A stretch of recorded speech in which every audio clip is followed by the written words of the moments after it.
WAOH is brought to you in part by Jumpstart Video, online at jumpstartvideo.com.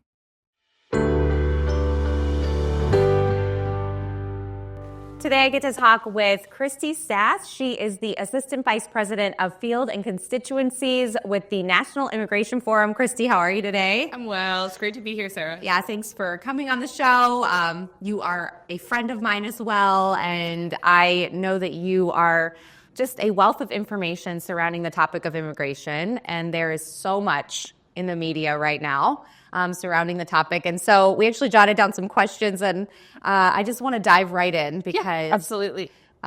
We've heard a lot of the executive orders and a flurry of activity around immigration. Can you give us an update on just a few things for people to understand and how they affect us here in Ohio particularly?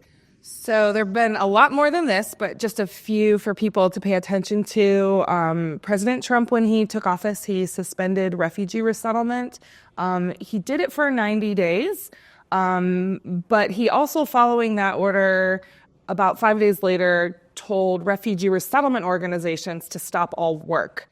So this is organizations like the International Institute in Akron, or things like Catholic Charities or USCRI up in Cleveland. So what that means is lawful immigrants who are coming through a State Department program that is about 40 years old come through refugee resettlement. So we have stopped the pipeline of people who were about to come here, and we are also stopping those who have already arrived in the country. So organizations around the country partner with the U.S. government. They partner with their local communities like Akron to help folks assimilate, get adjusted, register for schools, find jobs. So all the funding for the people that are already here that have come in the last 90 days has been cut off.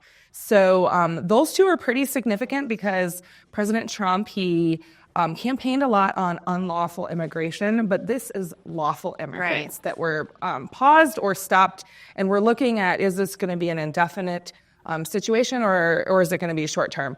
Another policy he did. Do we know that yet, or we won't really know until the 90 days is over? We won't know until the 90 days are over. I think those of us in the immigration world, we were expecting him to stop refugee resettlement for a period because he did that during his first term. The stopping all work for those who are already here and already working on resettling people, that was unprecedented. Okay. So that to me is an alarm bell that there's a bigger plan to shut down the system. The other thing is the USAID part of things. So he has functionally, through Elon Musk, closed down USAID.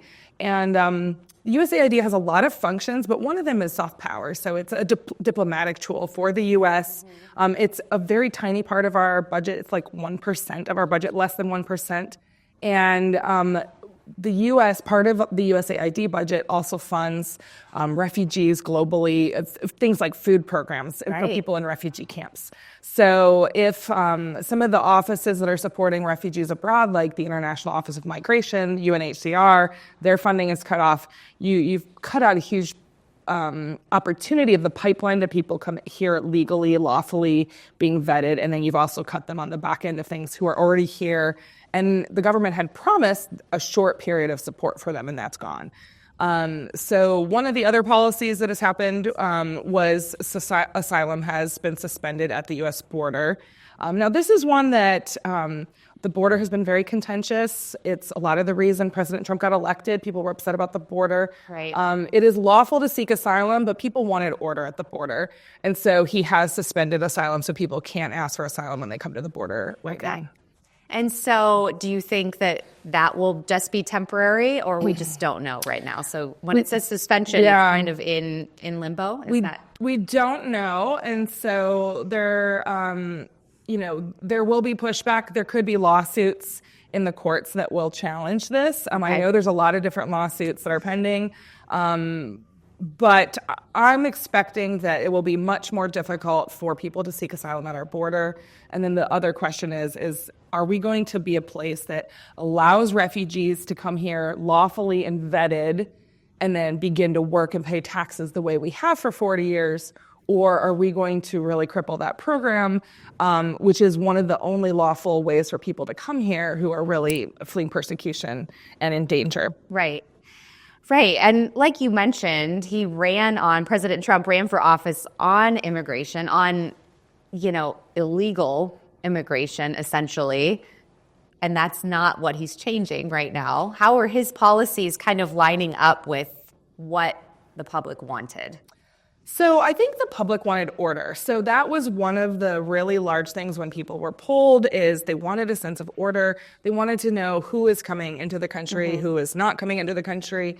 We did polling with the National Immigration Forum and the Bullfinch Group in the fall, and we found that 76% of voters, and 73% of those polled were self-described conservatives, said that if Congress would work together in a bipartisan way on immigration reform that included border security, reforming the asylum system, and bringing lawful immigration to the 21st century, they would want that to happen. And so there was a real strong sense of, we don't like it when things are chaotic and out of control, but we do want lawful immigrants, and we do want our food prices brought down. And so I don't think right now the president is keeping that promise to Americans. So another effect that is going to happen is deporting all people rather than just focusing on those who have felonies. Means you are going to heavily deport those who are in our workforce. Some have been here for decades. A huge portion of our farm workers are undocumented. And so that is a source of how we get our food. And so if you deport the workforce, our farmers desperately have needed immigration reform for years. They've been saying for a long, long time that they just don't have the workforce that they need. If we deport all those people, our food prices will go up. And it will also put farmers out of business. So I think there's an opportunity for President Trump to honor what the American people want, which is they want to fight inflation. They want a lawful, non-chaotic system of immigration. And if he did reforms that focused on those with felonies for deportation, that focused on reforming the asylum system, that focused on some border security, but that also brought our lawful immigration to the 21st century. So people are heavily in support of refugee resettlement, just from a humanitarian position. Right.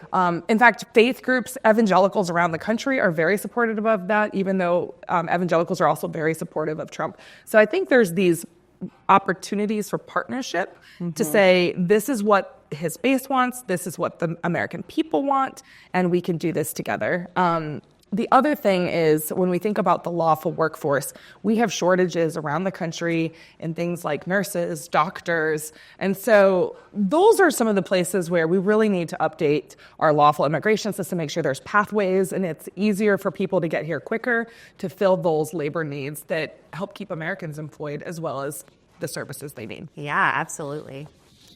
So there's been a lot of fear immigrant communities are experiencing around the administration's actions and rhetoric, including people staying home from school or church, and what are ways that we as Americans can advocate for our immigrant neighbors?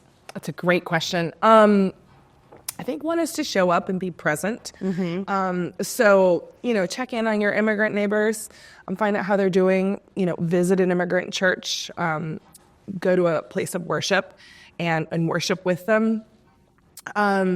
Another is to call your elected officials. So, if you voted for President Trump, call the White House line, call your two senators in Ohio, they're both Republicans, say, hey, I voted for you, or I'm a Republican, and I wanted more border security, but I also want immigrants to be treated with dignity and respect. And so some of the rhetoric that we're hearing out there, it's just not dignifying towards those who are here and they're trying to seek a better life for their family. And so it's really important of Americans of all political persuasions to raise their voice and to have this ongoing dialogue with their elected officials. And if you didn't vote for the president, make those phone calls and be polite. If you did vote for him, it's okay to say, hey, I'm part of your voting base, and this is how I would like you to talk about my immigrant neighbors. Like, I want them treated with dignity. I would like to see pathways to fix some of our broken statuses. And I'd like to see things like refugees be allowed into the country. And one other category I want to mention that I found out yesterday is Afghan allies. So We had the evacuation of Afghanistan with that tragic, Yes. Taliban takeover of Kabul, and it didn't go well, but we did manage to get a lot of our allies out. We did not get them all out. Right. And so there has been a State Department program that has been for a long time. They have enhanced vetting those who worked alongside our security forces, our intelligence forces, and they didn't all get out. And so that program was just ordered yesterday that it has to close by April, which means it will leave behind people who risk their lives to work and keep our military safe, provide us with the intelligence we needed. It also splits up families. Yeah. And so that's the other thing from our polling is Americans across the board value keeping families together.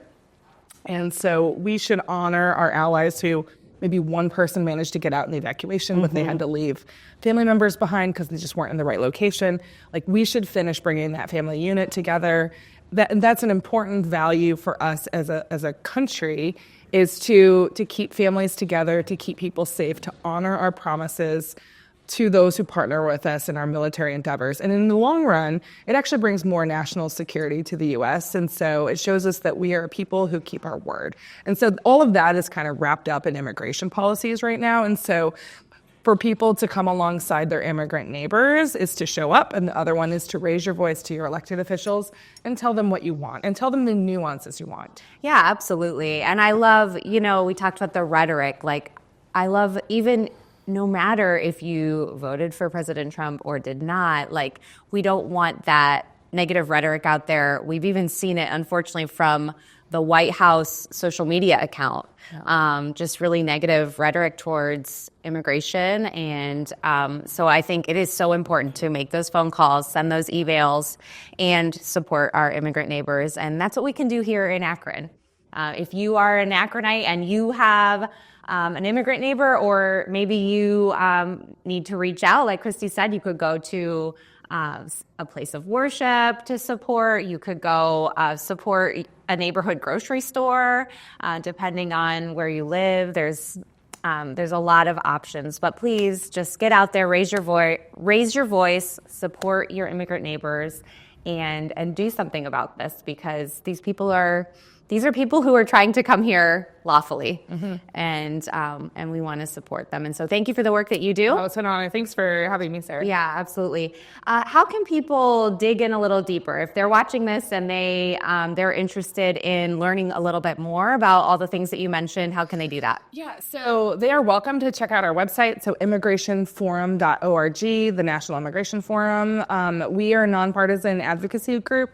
We work with faith, law enforcement, business, and national security leaders, and we will have short explainers connected to the actual policy papers for people to read. So if they want to read the executive orders for themselves, if they want to understand them in a shorter format, they can do that. We also have calls to action, so there will be places where they can get news and updates and little phone numbers to call their elected officials. And so we'll have little prompts like that, so they can go to our website and subscribe. We're on all the socials as well, so they can find us. And then we partner with a lot of other great organizations, and we're sharing their resources as well. And Great. So we're happy to be a resource. All right, wonderful. Thank you, Christy. Appreciate you being here. Pleasure to be here. Thank you guys so much for watching. Make sure you stay tuned. We've got more great stuff coming up on Good Morning Akron.